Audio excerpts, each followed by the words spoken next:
Hello my friends and welcome to another really cool color grading tutorial. Today we're going to be doing a look from Blade Runner 2049. I decided to make this tutorial before my Blackmagic video. I know I promised to talk more about Gen 5 and the camera, but I figured since there's, California fires and everything up in smoke, the Blade Runner look would be kind of appropriate for this kind of conditions. Special thanks to Artlist and ArtGrid for providing this footage and making this tutorial possible. Check out links in the description, and if you sign up using those links, you can get 2 extra months on your subscription. Let's jump in DaVinci Resolve and get started on our tutorial.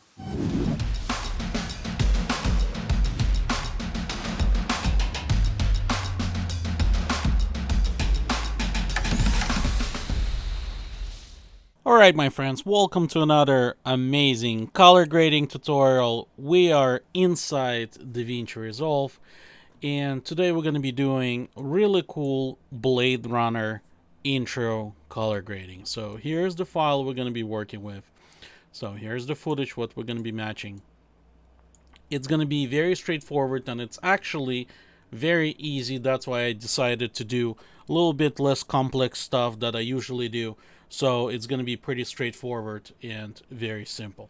Okay, so before we start, really quick, let's compare our couple shots. In their nature, they're very similar. Here's the thing when you color grading. Be sure that your footage somewhat looks similar to what are you trying to achieve color grading.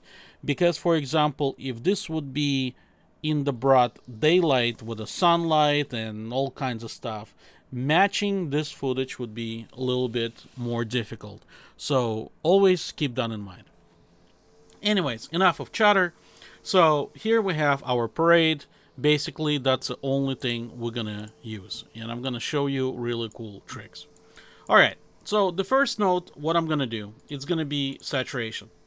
Okay, very quick saturation. And what I'm gonna do now, actually, we're gonna convert everything into parallel, okay? And in the saturation, we're gonna start dialing everything down. I wanna match, let me show you vector scope. I wanna match basically levels of saturation so they're the same. Okay, that looks good. Let's go back to our parade. And in the parade, we can see that technically they kind of similar, but we can probably, yeah, they're similar, so we really don't need to do anything. I'm just gonna call this one contrast, and one thing I'm gonna do, I'm just gonna remove contrast tiny little bit more, that way they matching a little bit better. Okay, all right, new node, and this one is where we're gonna start matching our look. And I promise you it's gonna be very simple.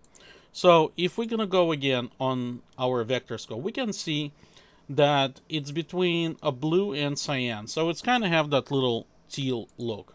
And matching this gonna be extremely easy. All we have to do, just start cranking it down in the way of a little bit cyan.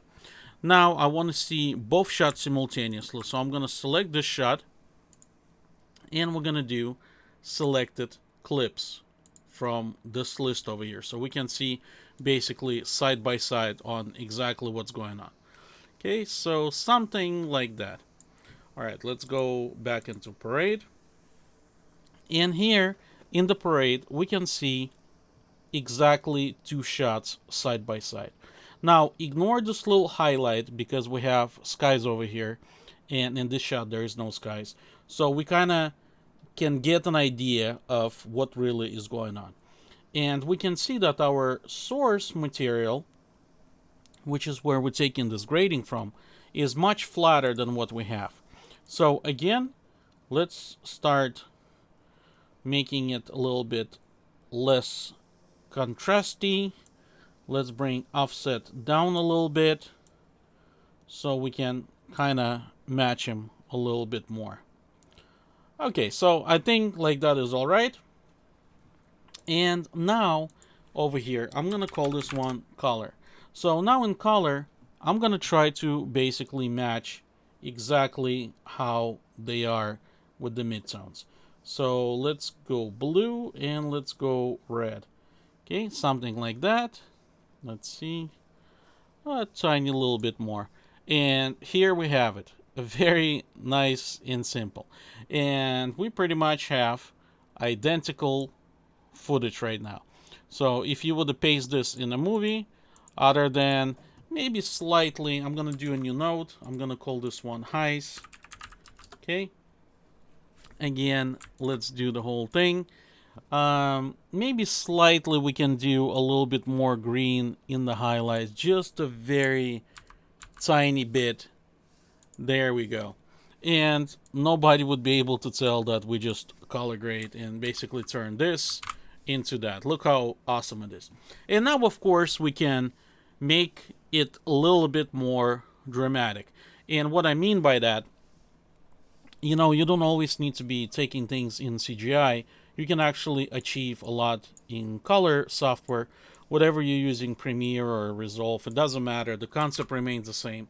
For example, we have the fog over here. What we can do, we can actually amplify the fog. And it's a very simple technique. All we got to do, just use the pen tool. Okay, very sloppy. We're kind of going to select the fog, something like that.